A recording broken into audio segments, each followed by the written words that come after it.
Hi, my name is Palacpac, creator of Fully Housewife, The Wiser Years. Welcome to my homeschool podcast. In this podcast, my husband Jay and I will be talking about our lifestyle and our journey as a homeschooling family here in the Philippines. We will be talking about what we do and what we do not do, and how we raise and educate our 3 children who happen to be creatives and artists. We will be talking about our wins, our losses, and our mistakes. And we will also be talking to other seasoned homeschooling families to give you a better picture, so other homeschooling families can figure out and customize their homeschool journeys based on all of our experiences. Catch us weekly on Fully Housewife, The Wiser Years Homeschool Podcast. Hi everyone! Welcome to Fully Housewife, The Wiser Years podcast. And today I will be talking to Ilene Riego, who has 3 children who homeschooled, and one of them is already planning to go to college. One is an accomplished ballet dancer, and another is a very interesting young man who is into community service. We're going to learn more about that later on. I saw posts in our homeschooling communities, and I really want to dig deep into the things that she's experienced as a homeschool mom, and I think that it can benefit many other homeschooling families in the community. Hi, Ilene. Why don't you introduce yourself? Okay, hi, good morning or good day to everyone. And thank you so much, May, for inviting me. I was actually so flattered when you asked me. Yeah, so I used to be with corporate, and then I stopped for a while to homeschool my 3 kids. My background is really in business and in marketing, and later on you'll see why I mentioned this. But I never dreamed of homeschooling my kids, and I never even thought I could teach. Actually, I remember, when you're younger, and one of the things people would ask you is, what do you want to be when you grow up? I always told people, well, I know 2 things that I'll never be, and one is in sales, and the other is in teaching. I'll never be a teacher, I said. So never say never. But I have 3 kids. My eldest is 19 years old, and she's an incoming junior in college. My second is 17, and he just graduated from senior high school. And so now I'm just homeschooling one child. He's tax, and he's my 9th grader. He'll be 9th grade in this coming school year. So this will be my 9th year of homeschooling. Wow. One more year and you'll be celebrating your 10th. Congratulations. I read a post that I think it was your son. I think it was in one of his applications when he mentioned that you suddenly decided to transition to homeschooling him, which was very interesting. Why don't you tell us about that? How did you get into homeschooling? Is it the same with everyone? When we came back here to the Philippines, all 3 of them went to an international school. And after a year, I wasn't really happy with that school. So after a year, I transferred them to another international school. Okay.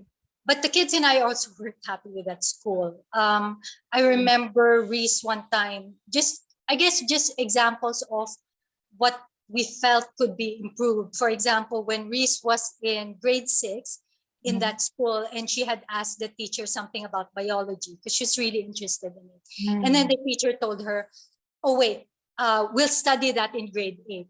And that's kind of like, but I'm asking the question now. In 2 years' time, I'll forget the question completely. Okay. Yeah, and then Noah naman was always getting scolded by his teacher because he's a kinesthetic learner, so he'd always be walking around, which admittedly is really not something you should be doing in a school with a group of students, because that's very disruptive, when they see one child or several children walking. Yes. So, but because of that, because he was always getting scolded, he became self-conscious about it. And he didn't do it naman to be disruptive. That's really how he learns.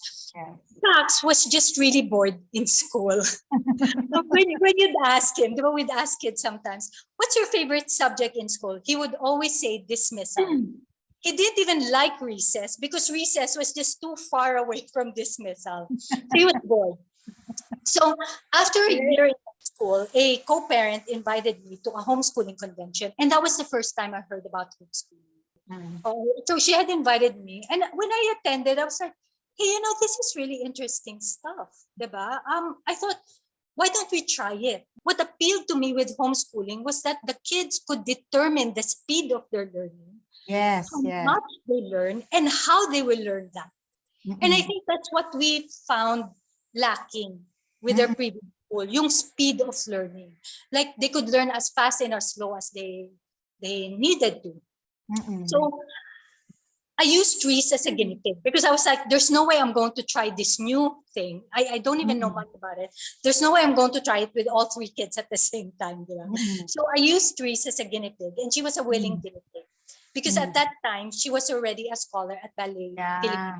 Okay. So she would always have to leave her school right away, rush to Mm-mm. the city, and Yeah. then get home really late, go back to school early the Mm-mm. following day. And that was too tiring. So we tried Yes, it. yes. Mm-mm. Yes, and stressful. And then after a year, we were like, hey, this worked out really well. So I told the boys, hey, let's try this for you guys.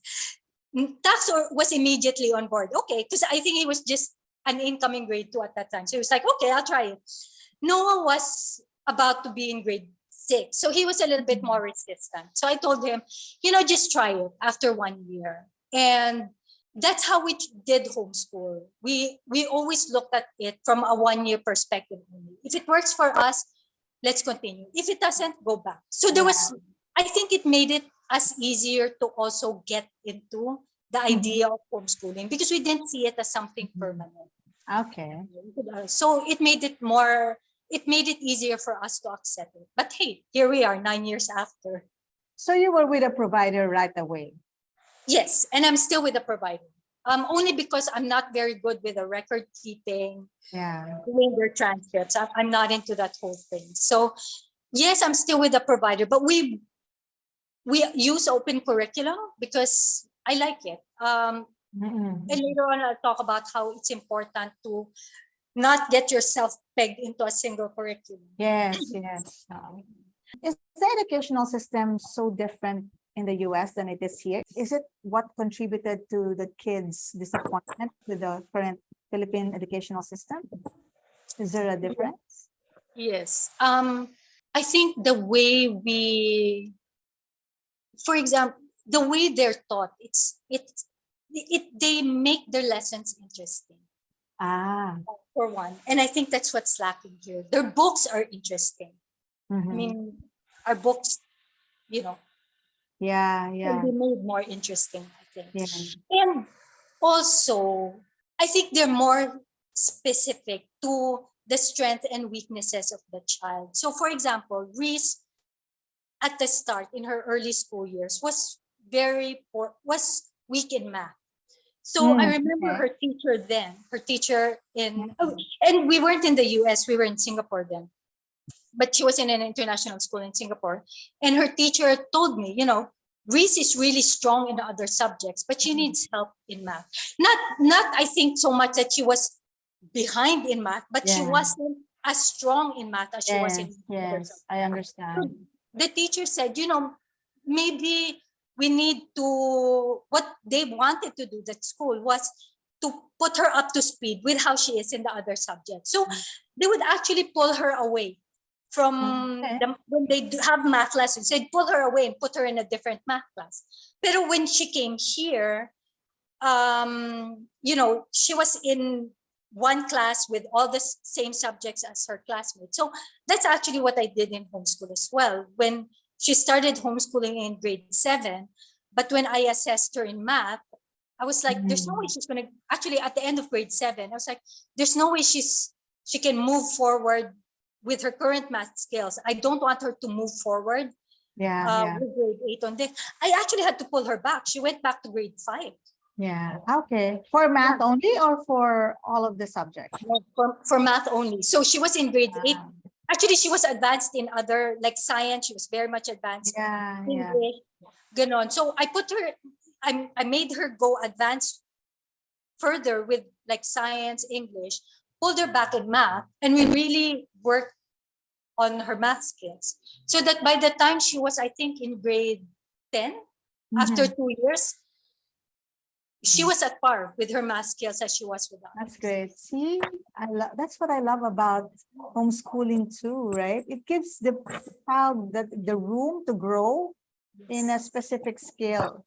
I wanted to talk about Noah's college application, but I want to talk first about his because you mentioned something about him standing up his kinesthetic. He's very much like my youngest son. So it's making me more curious about that because he also has other challenges, right? He's introverted and he's very shy. So how has he grown in these challenges with homeschooling? So Did it help? yes, I think homeschooling gave him a safe space that Okay. allowed him to be comfortable and accept his introvertedness.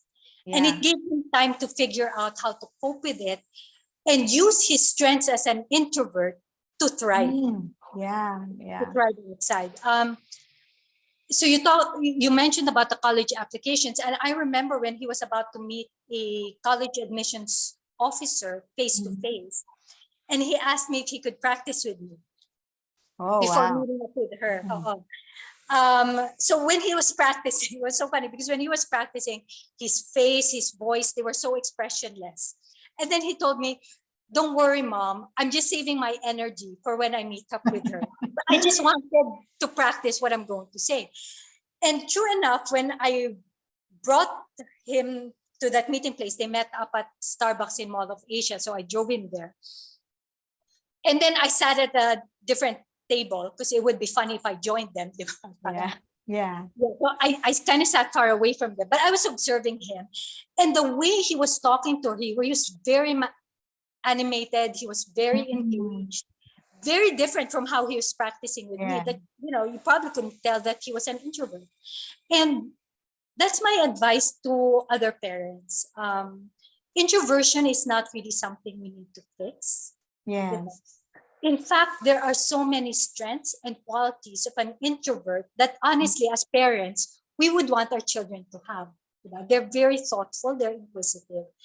And introverts also, it doesn't mean naman that they don't like people. It just means that Yes. they're Yes. comfortable with maybe a small group of people, 1 to 2 people. And they prefer that rather than a crowd. So my advice is give your child space and ask where they're comfortable. Yes.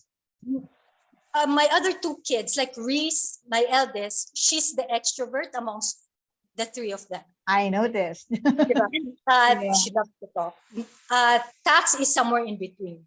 So Mm. Noah is the more introspective one and thoughtful. So there would be times that the other 2 would go out and Noah just preferred to stay at home. Mhm. And I think our job is really just to help them feel confident about themselves. When they get older, as they get older, they'll be the ones to figure out how to manage situation where there's a big group and give them that space to figure it out. Yes. I can actually relate because I am an introvert. It doesn't show because people think that introvertedness is shyness, but it is not. Introvertedness is actually just the need to refuel and recharge more than most. We like people, we like to speak, we have the confidence to stand on stage when we have to, but we need time for ourselves to reflect, to rest, to recharge, as I've said. Yeah, so I can relate with Noah. I'm actually also an introvert. And it's funny because I chose a career that was in marketing that actually required me to be with people so much. Yeah. And so at the start of my career, I would have to, like during weekends, I'd just be in the room and just be by myself and kind of like, okay, I just need to, like what you said, recharge. But then after that on Monday, I was like, yes, exactly. But well, the landscape in marketing has changed. You can now do it behind the screen. So yes. okay, I want to talk about the college applications, which you've already mentioned. I read that you were thanking the community. So did the community help in some way? Did you ask questions within the community on how to go about it, and how did they help? You mean the homeschooling community? Yes. Yeah, the homeschooling community helped in the sense that I learned what characters Mhm. I had to, I should focus on to help kids later on, to help them prepare later on for not just for college applications, but I guess for, life in general, for their work. General. Yeah, in terms of I think that's one thing I think we could improve on as homeschoolers is to provide more assistance Yeah. to homeschoolers who are about to go into college. I don't think we get enough of that in terms of Yes, I the agree. guidance. I agree. Yeah. So there's a lot of nitty gritties that you kind of have to Yes. learn. And sometimes when you learn it, and you learn it because it's already there at your face. Diba? Na it's something that would have been good to have known about it earlier on. But Noah, when he was applying for colleges, it was me telling him what to do. Because I had gone through it with Reese. And okay lang naman yun, because of course he didn't know much. So it was me guiding him. But at some point, I think 3 months 3 months into the application, I was like, well, Noah, you kind of need to own this, diba? Because I was telling him, hey, you follow up with that. Have you checked your email? Ganon. I was like, I can't be doing this. This is your application. Yes. This is something you have to do. You need to own it. I'll give you general directions, but you have to be on top of that. And that's when Noah stepped up. It was in high school that Noah found he loved physics. Oh, But yeah. when he was growing up, he was kind of moving in that direction already. Noah has an investigative personality. He's inquisitive, he's methodical, analytical. So he was Wow. kind of moving in that direction. But yeah, during the college application last year, during the college application times, he really stepped out. He became more conscious of the deadlines. He made follow-ups.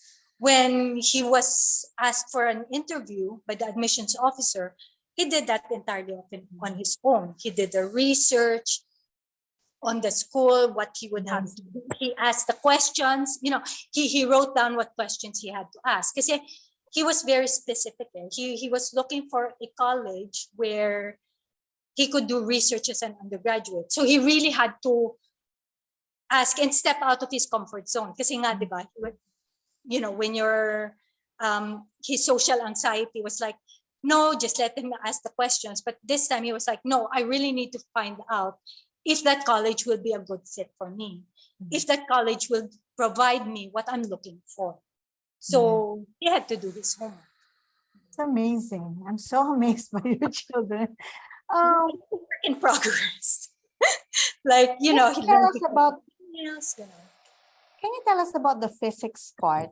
Because it's not every day that but well, it's a little common in the community that we have science whiz and math quizzes in the homeschooling community. But are you a physics whiz? I Oh mean, my God, how no. are you able to grow him into this interest? Okay, so remember at the start when I gave my background of business and marketing, actually we're in a family that's more of Hume's business or law related. I think I only have one uncle and he's a distant uncle who's into the sciences. So, and it's a funny thing you mentioned about physics because when I was in fourth year high school, we had to take physics in school. I remember I went up to my physics teacher and actually asked her, why do I need to learn physics? I will never use this. But that's because I knew I was going to get a bad grade already in physics and trying to get out of it. I was like, why do I need? And then it's funny that I have a child who's into physics, but not just Noah. Actually, it's ironic that I would have children who's into science because Reese naman is into biology. She's Wow. after college, she plans to go to med school because she wants to take up Oh, medicine. wow. Yeah, and That's a her doctor. passion, and her passion ever since she was a kid was really medicine. She'd never, like during her birthdays or Christmases, she'd never ask for toys. the typical toys like dolls. She would always ask for books about the human body or models, skeletal models to understand. And that was when she was in Wow. grade 6. So that's what she liked. No one naman likes math and the physics, although he discovered it a bit later in life, in high school now. Tax later on, you'll find out, is also into STEM. So the kids it's funny that the kids like all sciences, just different majors. And I think the only thing they have in common is STEM and the fact that they like arts. So Noah likes music, but he likes to do it more privately. So what got Noah specifically, and I guess my kids interested in science, again, I attribute that to homeschool because the books that we use are just so interesting. And that ability of homeschool to allow us to go in depth. So, when they're curious, when they have a question, like Noah was always asking, well, how does this work? Diba? And then we just drop all things and just dive deep into it. And that was also our homeschooling setup. It was very collaborative. Like Reese could say something and then the boys would stop and go, really? Is that how it works? And then we'll all try to figure it out. Yes, So yes. I love that. I think it's that ability of homeschool to allow us to explore that. Yes. And that's why the kids got really into, because math and science, I think at some point can be intimidating, but it can also be really, really interesting when taught in an interesting way. Diba? So were you the one teaching them science and math? For math, the only math I liked was algebra. And that's, I think, for me, algebra was like, it was it was looking for clues and solving a mistake. It was peeling through the layer of clues.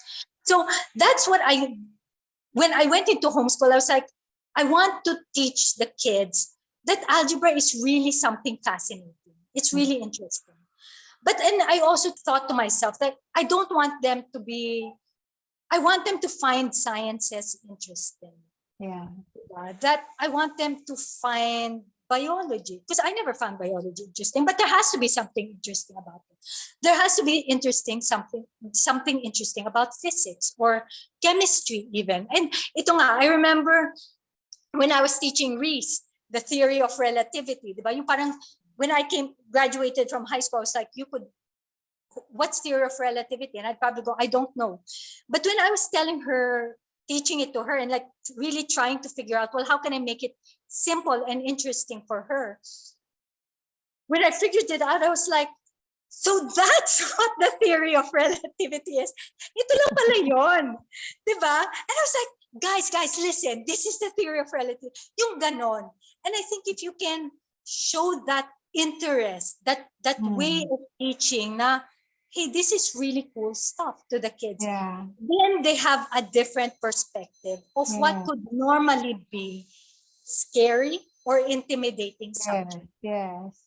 Because I remember my experience in biology. We had to memorize all these classes, and then we have to do this test where we have to move from one microscope to another and just identify in a matter of seconds. And that was not interesting to me at all. That was really, really intimidating. I was scared of math and science. And my teachers were also impatient, but that was years ago. So I'm not sure how it is right now in our current schools. But what books are you using for science and math? I think also it required, I think for a subject to also be interesting to kids, and I know it definitely, this was how it had to be interesting for me, is I had to find the practical use for it. If I could not use it, and that's probably why I asked my physics teacher, why did I need to take physics? I did the same for accounting, by the way. And I was already taking my masteral then. I was like to my accounting professor, why do I need to learn accounting? Kasi malapit na rin ako bumagsak sa accounting. Style ko yan pag malapit na ako bumagsak. I quit. It's how it's practical for me. But I think that for me was the challenge. How can I show my kids that this will be useful for them in their daily lives? And Physics is something we use in our daily, whether we know it or not, is something we use in our daily life.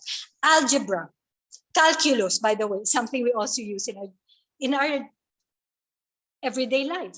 Diba? So you have to find the practical uses for it. And then when my kids realized that, they were like, oh, okay. And then you put, that adds value to what you're studying. Yes. Because you know how you will use it. Yes. So what books did I use? It actually depended on the kid. Because their learning style were so different.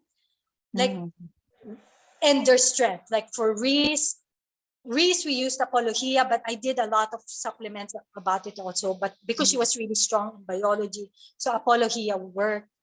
I stayed away from, I looked for books that used simple languages. I think that's also what's intimidating kasi with science. Diba? When you're studying a concept, the definition of a concept pa lang, you had to figure out the meaning of those words, to figure out the definition of the actual word, the actual concept that you were studying. So, so it was really trying to figure out, how do I use it in a practical way? Noah used Guest Hollow for science. What is that? Guest Hollow. Okay. Like the unit studies, and it's Guest Hollow is more of, rather than approaching a subject in a silo, it uses like social studies, English, and tries to put them all together. So my pagka-unit. Okay, yeah, that's nice. Yeah, so that works. No, tax will be doing mga online. Okay. They're all different from your Kim. So tax naman, because he learns through videos. So we're doing a lot of videos. So he's very visual. Yeah. Tax, yeah. Okay. I want to celebrate Noah first before we move on to the next question. Can you talk about his he passed many colleges, right? And he received so many scholarships. Why don't you tell our audience about that, just to encourage them that homeschooling can actually allow their children to accomplish this and be able to go to college and be at par, even better than those who go to the traditional school? Because that is a misconception. If you are homeschooled, you'll probably not be at par with traditional schoolers. Oh, yeah, not being at par. No, you could actually be at par in it when, diba? Slightly. I mean, Noah went to a traditional school for grades 11 and 12, and he did extremely well there. In terms of the learning curve, I think it was just him getting used to being in a classroom with other kids and learning everything at the same pace. But in terms of the subjects or the level of difficulty that was being taught, there was no learning curve for him at all. So that for me is a signal that, we can give our kids in homeschool the same level of difficulty in their academics as what you would not normally have in regular school. You can make it difficult or easy depending on the family, which just chose to make it a bit more challenging for them. I think what stood out for Noah as a homeschooler when he applied in colleges was homeschooling allowed Noah to get to know himself more. And that's really what colleges are looking for. They're looking for somebody who's different, who can bring value to their schools. Yes. Especially I think US colleges. Dito, they're more focused, especially UP. It's really how well do you pass the UPCAT and what are your grades. So I think it's more of that, diba? Yeah. But like Ateneo, where you have to write an essay, and US colleges, it's really how well do you know yourself? How well do you know the college that you're applying to, and how good a fit are those two? And homeschooling allowed him to discover that. Diba? It's not the cut and dry now. Okay, well, I should just go to this college because everybody else is doing. Yeah, yeah.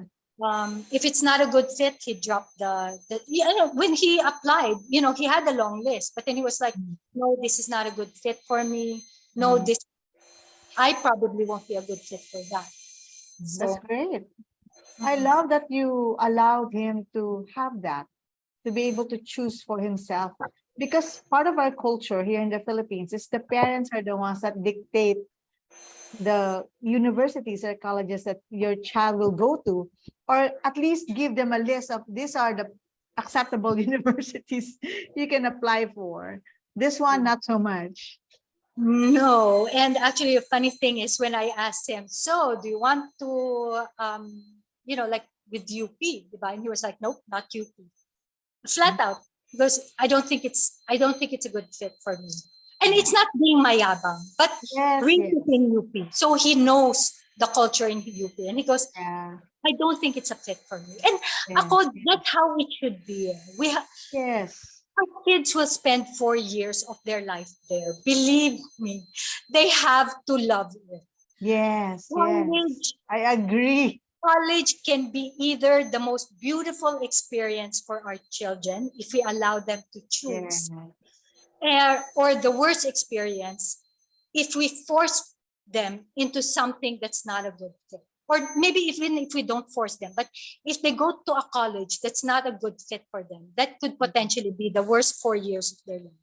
And that's a pity, because college has to be one of the best. You have to be able to look at your college years and go, man, that was really good. I Mm. enjoyed it. I like UP, diba? I enjoyed my college years. Mm. So we have to let them choose it. And so when people ask me, well, what's a right college? The right college is the one that's a good fit for your child. Yes, that's correct. The one that they really feel that they could connect to and be a part of the community. Yeah. So Noah's now going more intuitively, like, I feel good with this. I don't feel good with that. So, okay. That's great. That's great. Yeah, because they're turning into adults, they have to know themselves. They have to know what they want and what they do not want. That's Gap year. yes. We enter the gap year. Why? I mean, after all the scholarships that's been offered to him abroad and here, why the gap year? Okay. So first of all, you can actually defer, and you can defer the scholarships. And we did that. Okay, We that's kind of great. told them, we're deferring, but can we still keep our slot? And can he still keep the scholarship? So they're like, Okay. yeah, he can keep the scholarship when he's ready. So the gap year was my idea, Okay. but it was something I threw to Noah and said, think about it and see if this is something you like. So Noah decided on that. And why did I want Noah to do a gap year? Was I felt he needed more time to mature emotionally and learn how to take care of himself. Yeah. Noah's only 17. And I think to be living by himself at that age, it might just be too much. Yeah. I didn't think I he was agree. ready for that yet. He's not ready for that yet. Mm-mm. And I wanted to make sure that in cases of emergencies, because we were so far, we would be so far, he would be able to take care of himself. And he would know what to do, diba? Or who to reach out to without necessarily having to be us. So gap year, he's only been doing it so far in 2 months, but my gosh, he's learning so much in that 2 years. He's learning to be independent, resourceful. He's learning new life skills, like giving him allowance, and he's like, no, I can save a bit more. So he's learning yung mga McDonald's app. Tama, diba? It's learning all these, being conscious that, hey, you can get all this free stuff pala later on. So he's learning how to use public transportation. I think it was like his first 2 weeks of using public transport. While he was at his internship, he didn't think of charging his phone. So by the time he got to BGC, his phone was down to 0. And he had no way to contact me. And then he got lost because he went down on the wrong bus stop, and then he was just walking around BGC. Couldn't figure out where he was. And then his phone was 0 battery already, so he couldn't call me. So he started asking the policemen around there in that area if he could borrow their phone. until he found a policewoman. I was like, okay, you can use my phone for a while. So that's how he, then he was able to call me. He was like, Mom, I'm here. Can you please pick me up? And this is not my phone, so I can't call you again, but I'll just be waiting for you at 5th Street. So I picked him up there. So it's doing that, diba? And can you imagine for somebody na who just a few months before, whenever we'd go to 7-Eleven or McDonald's, he'll tell his brother, you order for me. And now he could actually go up to a stranger and go, can I borrow your phone? Because I need to get in touch with my mom. So, ang laki ng growth, di ba? Yes, yes. I see it's really beneficial. And I'm so grateful for this gap year. Because I think if he just went straight to college, he wouldn't learn all that. And then later on, when he's far from us, he might be in a similar position. And I didn't want him naman to be a deer in the headlights, diba? What am I going to do? I can't be calling my mom up long distance, but that's ridiculous. That's right. So he can go like, hey, I did this before, this happened to me, and then he'll know what to do. So yeah, hey, gap year is really good. And colleges understand gap year. So don't be afraid to take it. Including even colleges here. Okay. Local colleges here, yeah. You just have to tell them. You apply first, and then, well, to reserve your slot, you'll have to choose a school. Local colleges, diba? You'll have to choose a school, you'll have to pay. That's actually what we did also with the US colleges. You have to pay to confirm your slot, and then after you pay, then you write to them and go, can I take a deferment? Because, why are you doing that? You might be doing it for travel. You might, and then after a while, they'll tell you, yeah, that's okay, defer it. Okay. That's good information. Let's move on to Reese and her ballet journey. How is she able to balance her academics and her ballet training? Because from experience, ballet can be very, very tedious, especially when they get older. So how was she able to do this? Yeah, it's very demanding, no? And homeschooling helps her really balance both. It helped her balance her academics. It gave her the flexibility. The flexibility of homeschooler allowed her to pursue ballet and her academics in equal measures. So, like what I shared earlier, that Reese early on wanted to be a doctor. Yeah. So when she then started to become very passionate in ballet, I told her, well, you can't just do ballet all the time. If you still want to be a doctor, you also have to prioritize your academics. It's not something that you can put off. So there's that flexibility in homeschooling that allowed her, sometimes she would be focused on her academics. And then sometimes, especially if it's nearing a show, where the rehearsals or the classes are very rigorous and very time consuming, academics will have to take a step back, and then she'd focus on ballet. But at the end of the school year, she always had to look back and say, well, did I give equal focus throughout the year for both my academics and ballet? And the answer always had to be yes. It can't be, well, this one year I focused only on ballet. Kasi then mabibehind ka in your academic the following year, diba? But for, let's say, especially for Burmans, diba, pag ballet, ang daming mga shows, diba, yung mga the perpetual Christmas shows of ballet. So that's when academics would have to take a step back. But then after the Christmas shows were done, but academics naman siya, because there wasn't much ballet naman. And then she'd also be studying. She'd be studying, going to CCP. She was always studying in the car. She'd be studying, going to CCP. She'd be studying, coming home from CCP. In between rehearsals, diba, while they're doing blocking for another, and she's not required to be there. She's there doing her notes. During breaks, she'd be studying. She was studying all year long. She actually didn't have she didn't have summer vacations. So I remember one time during the summer workshop, di ba summer workshop sa VP, talagang busy yan because they But all her ballet classmates were already on Christmas break, and so they'd gone out to eat.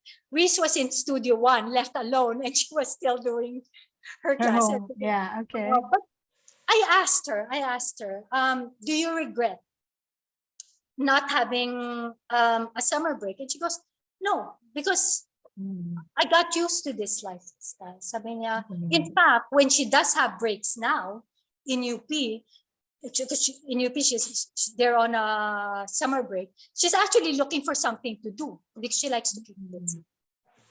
How were you able to nurture her love for learning, apart from her love for dance? Because they usually do not go together. When somebody is into performing arts, sometimes they're more focused on that. It's like 70% there, 30% on the academics, which is kind of true for us. But for you, it seems that Reese loves both. How were you able to grow that? She said, because I made learning fun for them. And that's why it's not like you have to study this. You don't have to study math. It's not like that now. You have to study math, or you have to study you have to study grammar. It's not like that. But again, it's how do you make it fun? How do you make grammar fun? By the way, grammar can be really dry and boring, but how do you make it fun? Kids How do don't you like so much. Yeah, Don't like it so much. Tax doesn't like reading and writing, and we can go to him later. So how do you make it fun for them? Then it goes beyond what they just have to learn in the classroom. So we spend equal measures on that. We spend equal time for their academics, and you're just learning like, how will this be of value to you? Again, it's what's the use of that to you? Can you give an example on how you made it fun on a subject? Showing them the practical application. So for example, like I said earlier, Reese was also interested in biology, in the human body. Ballet is actually a really great example for that, because when she would get injured, it's understanding how the muscles work. How does the human body work in ballet? The more she understood that, the more it helped her as a ballet dancer. It helped her with her injuries. Simple things like, how do you get cough and cold? How do you help make yourself better? When she learns that, she can then apply it like, oh my gosh, I'm about to get sick, and I can't get sick because I'm about to have a show coming up. What did I learn? Okay. So she can use those. That's amazing. Those are the practical applications. You said, how can we make algebra more practical? Algebra is all about critical thinking. It's all about problem solving, which we have in daily life, diba? When budgeting, you use a lot of algebra skills that you learn in that.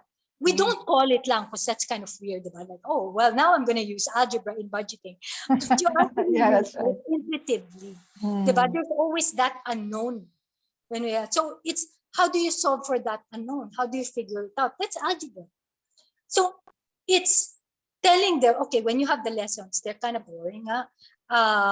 What's why? How do you solve for the unknown why? That's kind of boring, diba? Yes, that's right.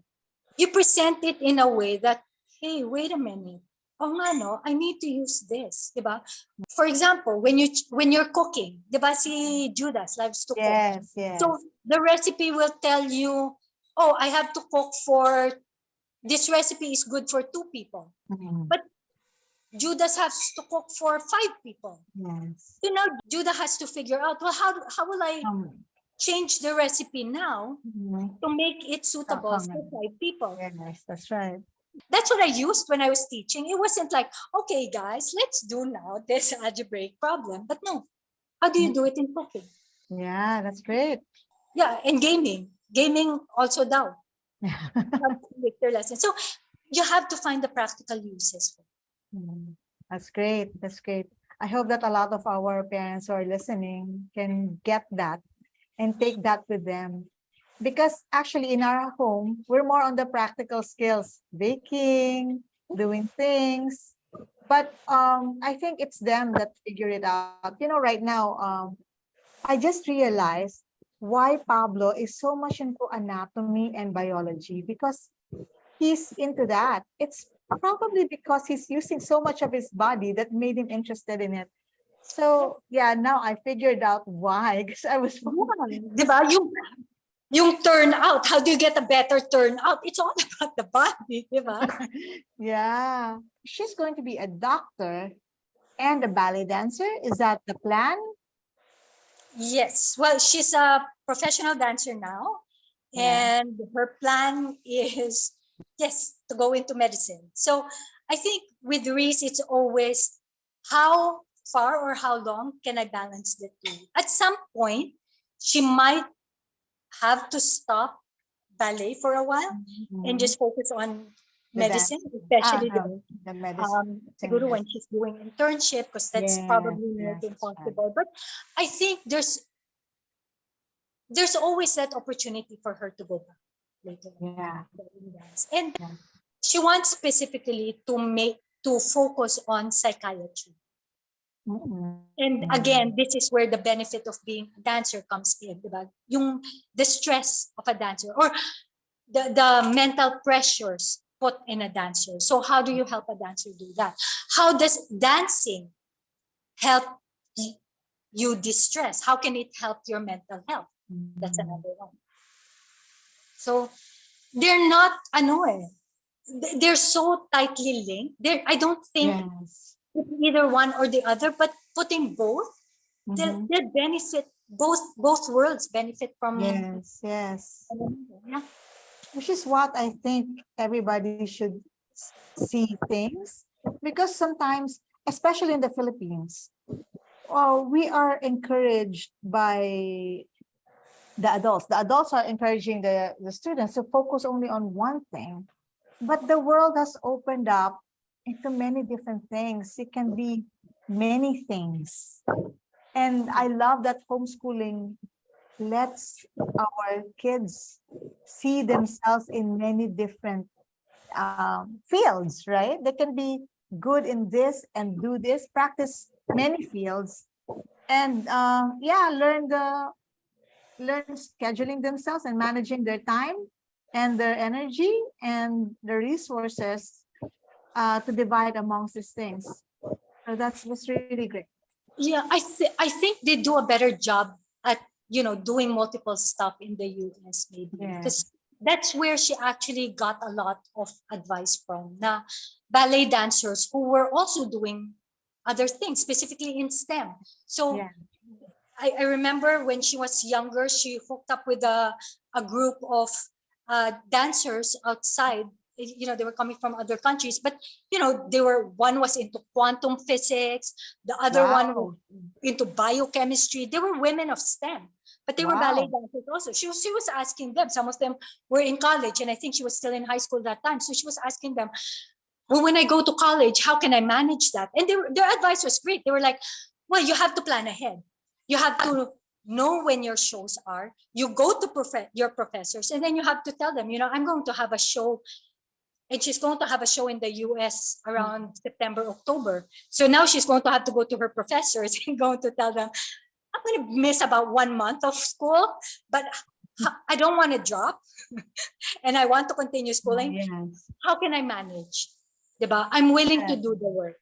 Can I do it online? Can I do advanced studies? I'll do the work by myself and I'll submit it on time. But allow me to do the tour and still do my studies at the same time. That is So, an excellent life skill. It proved useful to me in college too, because I was doing theater in college, and I would have to inform my professors ahead. I usually inform them on the first few weeks of of university and let them know that I will be gone on this month. And I am willing to do, I actually said the same words. I'm willing to do the work. Give me work to do so that I can do both.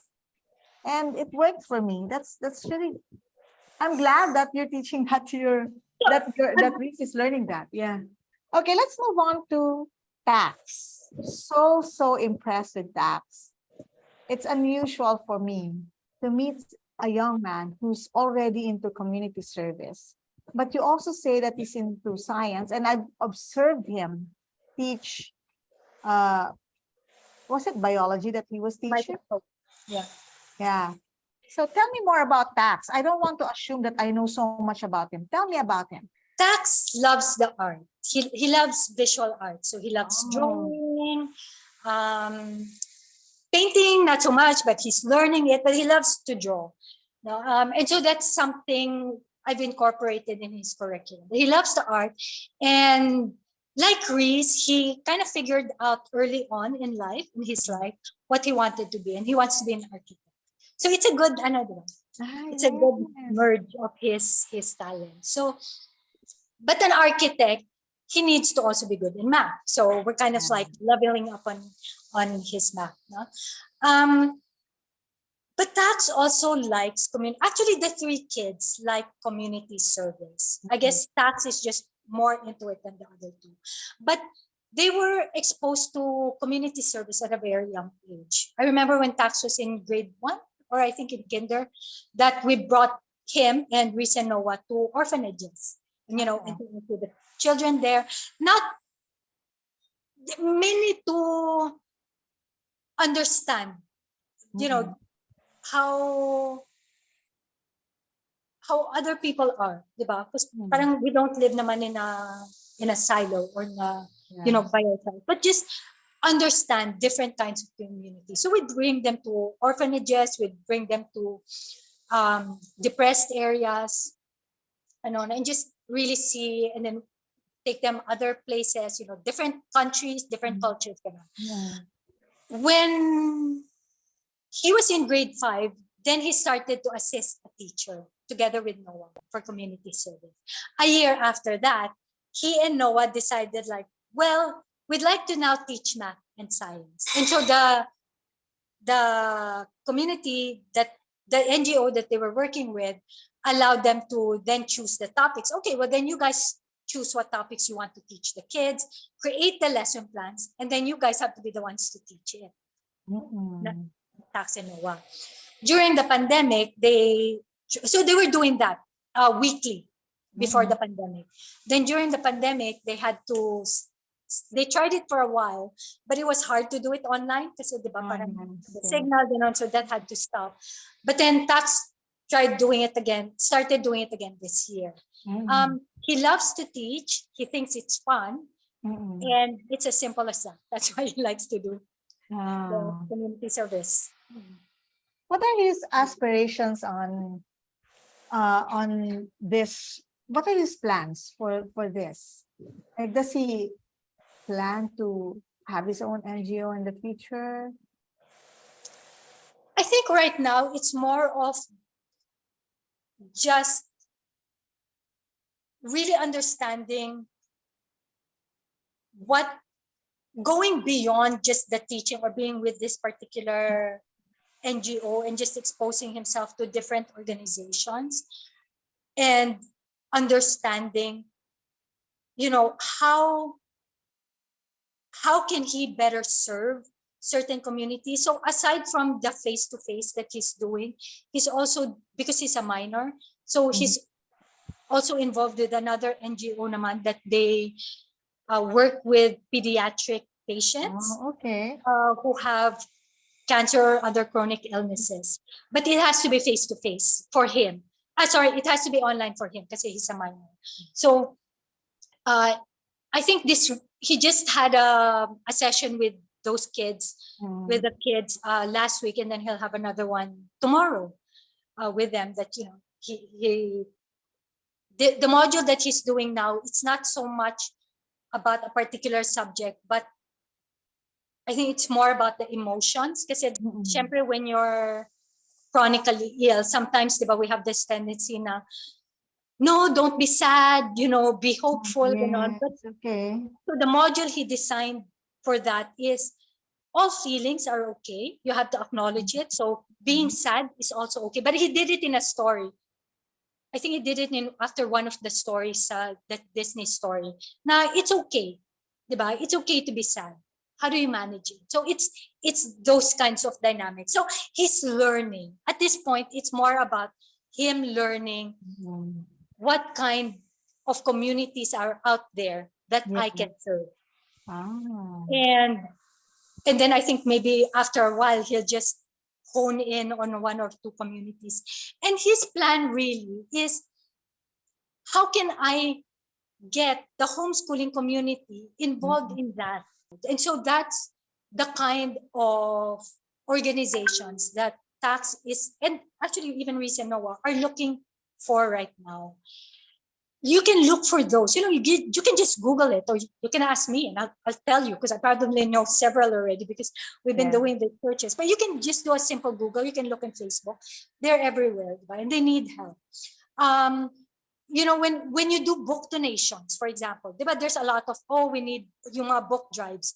You ask them. Kasi, yes, doing book drives is very good. Donating your books, it's really good.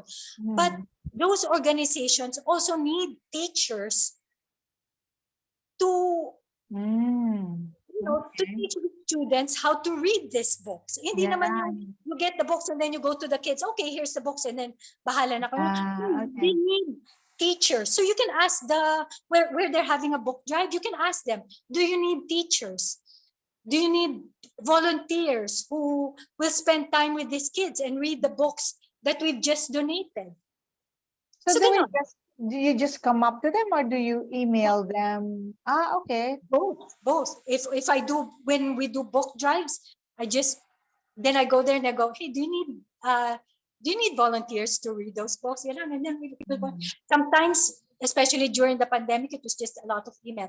This one with the organization for the pediatric patients, it was through email because they really go into the hospitals and we don't go there. So I just found them in Facebook. Thank you so much for that. Maybe we can add that kind of information in our description box, like maybe put a couple of NGOs that they could reach out to. I'd love to. Yeah, I'll give you the names. And aside from us doing something for the benefit of other kids, I probably the homeschool parents would be interested in this. This is a great way for us homeschooling parents to appreciate, to show how we appreciate and value our kids. Because when they see that their talents, their skills, the things that they're passionate about, when they see how it's being used to help something bigger than their family, than themselves, that it's able to help a bigger community. Yes. That's a lot for their self-esteem and self-confidence. Yes. And that's how I showed value to my kids. Like, hey, you're really good you guys are really good in math. Why don't you teach those kids? You're like, oh yeah. So that's how you can show value to your kids as well.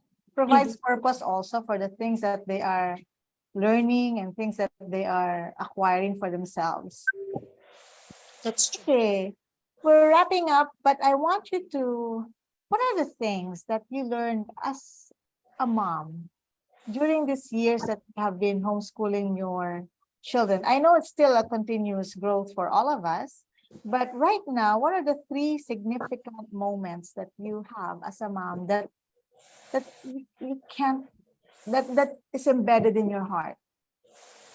Okay. Hey, that's a really, really great question. So the first thing I learned was the importance of knowing my kids' learning styles, their strengths and weaknesses. Those are really important.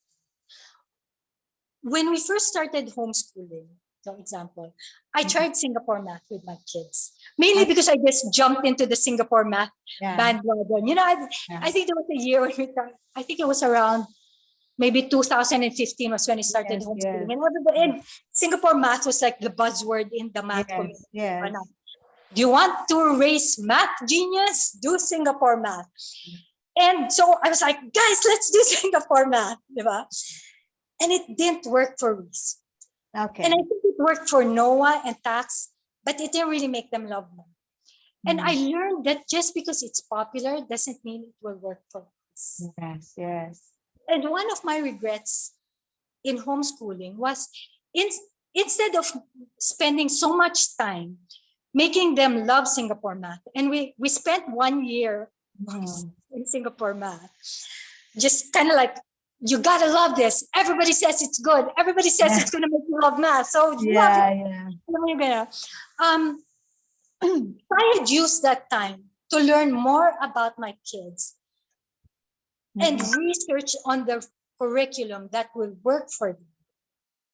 Then I think that would have been of greater value. So for the, and I shared this with you during the break, about when homeschooling parents asked me, what curriculum did your kids use? First of all, I used a lot, depending on the kid, the curriculum changed. But and that's a valid question. But I do worry, and I worry when I tell them, because my kids' learning styles might not necessarily be their kids. So what worked for us might not necessarily work for them. Diba? So find your kids' strengths and weaknesses. And it's good when you ask, what grade 5 math curriculum do you recommend? But also tell us a little bit something about your child. Like, my child doesn't really enjoy reading, and I want him to enjoy it. He's a kinesthetic learner at the same time. What kind of reading curriculum do you think might have? Just giving us that bit of information can help us provide you with maybe a few curriculum that could be a good fit. And then it'll be trial and error on your part. Diba? Yeah. It'll work, it won't. So can I just add, like, tax also. Reese and Noah were avid readers. Tax is not. So one of my homeschooling highlights is finally in grade 8, he finally enjoyed reading and writing. When he was in grade 5, he hated writing so much that I gave him a reading assignment, and then I went out to do an errand. While I was out in an errand, my friend called me, a close friend called me, and she was like, sis, si Tax just messaged me and asked me to tell you that the reading assignment I gave him was unrealistic and he couldn't do it. And then he had also called my mom through Messenger in Canada and was like, Lola, can you tell mom that, I'm only in grade 5 and that this writing assignment is too much. So I had to talk to him that, reading and writing are really important skills, but I also had to find a way to make him embrace reading and writing. And finally, after so many years, after 3 years, last year, he was like, gosh, I really enjoyed this. And he actually wrote about 16 book reports last year. Wow. Because he liked it. Yeah, so I was like, and I didn't make it sound, now you have to write a book report. It's like, tell me about that book. Can you write about that book? So, and it became fun.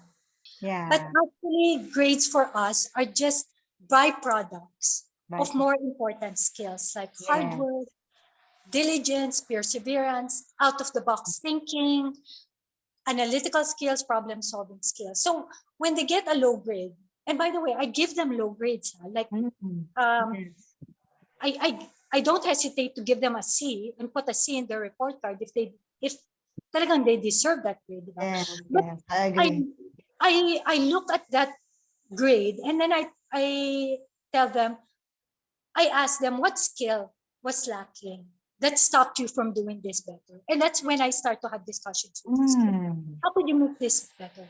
Diba? And it's having that ability to reflect and know what do I need to improve on that will really serve our kids well in life. And it's serving Reese very well now in UP.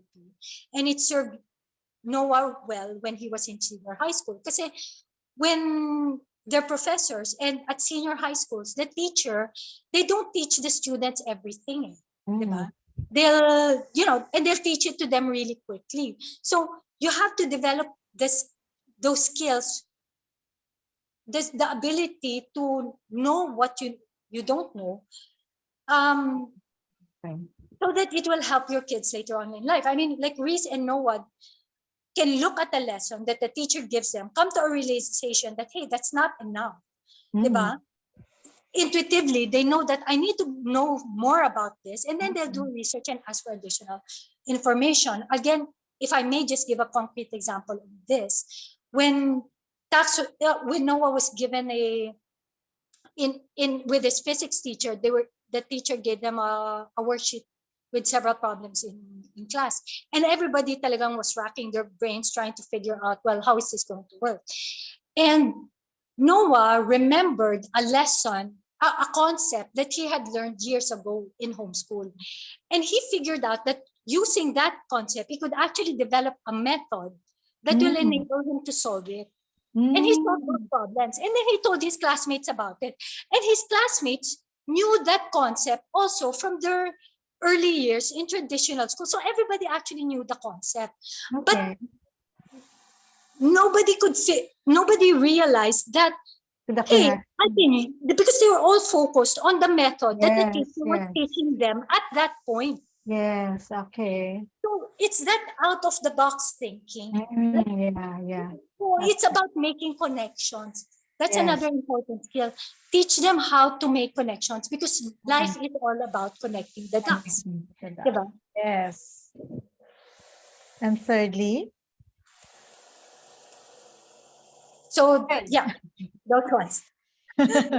You've only given 2, so you have one more number to fill. And then lastly would be to teach them, again, in terms of characters, it's to teach them diligence, accountability. Kasi sabi nga ni Tats, in homeschool sometimes it's easy to be lax because the parent teacher is not always someone hovering behind over their shoulders looking at them. So they need to be accountable for that, their work. It's also knowing themselves and what they're capable of. So it's being able to, okay, I know this, how can I make it more challenging for them? It's a lot like a pianist, na once they've learned Twinkle Twinkle Star, it's not that we're happy with that anymore, but how do we do more challenging pieces? So it's the same. It's not how do I become better than others. No, it's not like that. But how do I challenge myself to improve? How can I grow myself? So it's that. And that's what I love with homeschooling, that I could teach those skills, those character in the kids that later on is so useful for them when they take it outside. So I'm so grateful. Yeah, I'm so grateful for these years, for the time that we were able to spend together. Thank you so much, Eileen. That is it's so rich and so much substance for others to hear and to learn from. I actually learned a lot. I've been taking notes. I've been taking notes because, I want to learn from other parents too. And I think that this is one of the purposes of why I came up with this homeschool podcast. It's because I really want to provide not just a picture of our homeschooling. If you notice, I'm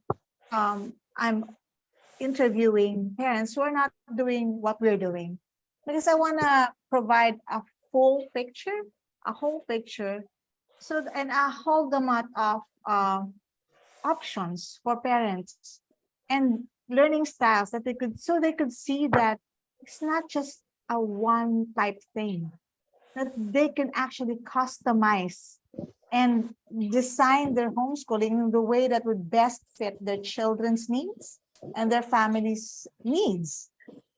Thank you so much, Eileen, for the opportunity to hear from you, to hear about your family's lifestyle and homeschool setup. We have learned so much from you. I have benefited from this interview. I've actually taken notes, and I will reflect on these notes so that I could see what I could apply in my own homeschool. Thank you so much. Luck to the kids. Thanks, and stay dry.